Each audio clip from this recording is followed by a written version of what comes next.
Okay. So, we've been, Piece of work. huh? That's a beautiful piece Oh, of work. huh? Yeah, I haven't even done anything. Okay, so once you've got your multiple page layout created, and again, I've only have just these two, we've been saving everything as a PDF. So how many pages do I have on here, just looking at it? Two up there and two down here. Okay, so how many total? Four. Four pages total. I don't have any content, but I know this is page 1, 2, no content here, so I'm just going to type out page 3, make it really big.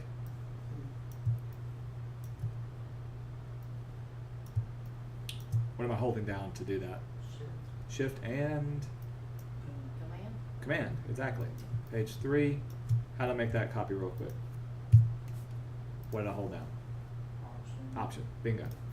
Making sure you all at least learn something from this one. So you got page 1, 2, 3, and 4.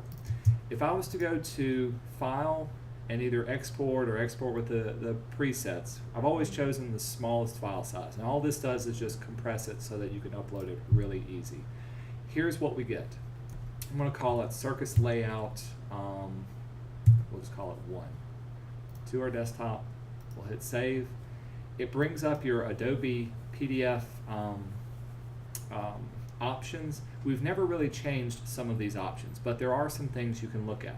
I'm going to save this first one just as whatever came up as the smallest file size, and we'll hit export. Document, yada yada, it's okay. And there it is. Give it a second to finish up. So if I open it up, this is what I get. Uh-oh, if it decides not to crash on me. Try that again. Reopen. There we go.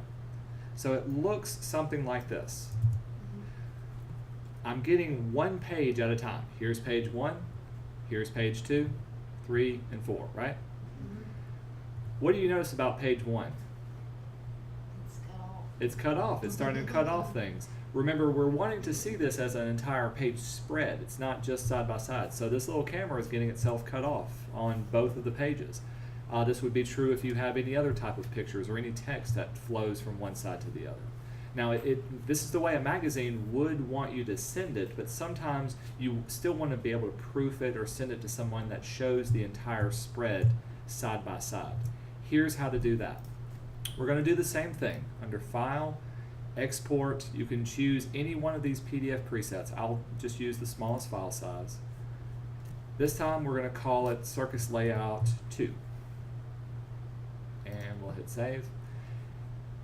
Once you get into your export options, here's where you can change things up. Notice that I've got a page range. It's doing all the pages, all 4 of them. Here's where it goes from pages to spreads. Right now, I'm seeing spreads. So I'll need to choose spreads as the option. Okay, so with this, when I export it, all I did was change that one thing. And we'll be okay with that. Give it a second. Now you can even tell in the little icon what it will look like.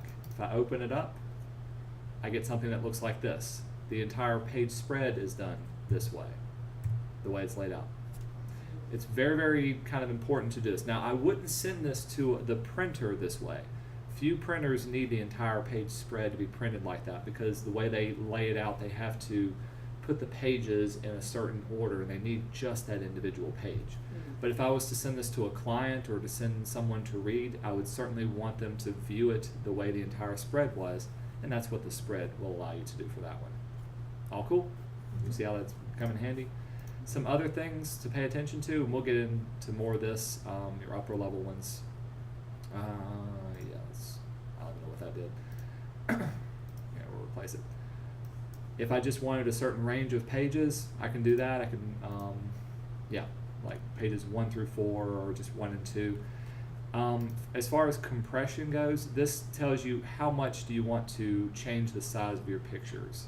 So it'll say all the color images. If they're really, really huge pictures, very high resolution, you can downsample it. You can scale it down to be a lower resolution, 300, or if I wanted it to be for images that are above 450, that type of stuff. Marks and bleeds, do you remember what the crop marks do?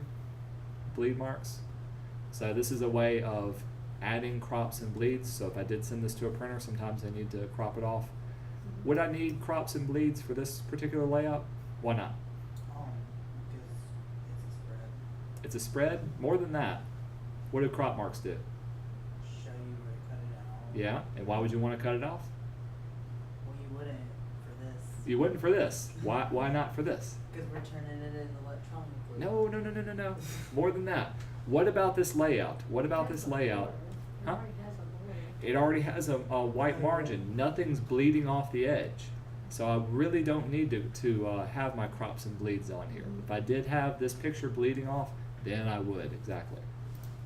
Output talks about doing colors. You can do some more advanced things. You can actually require a password for people to open it up. So if you want to save a file, send something to somebody, and make sure nobody else can open it, you can add security to your PDFs.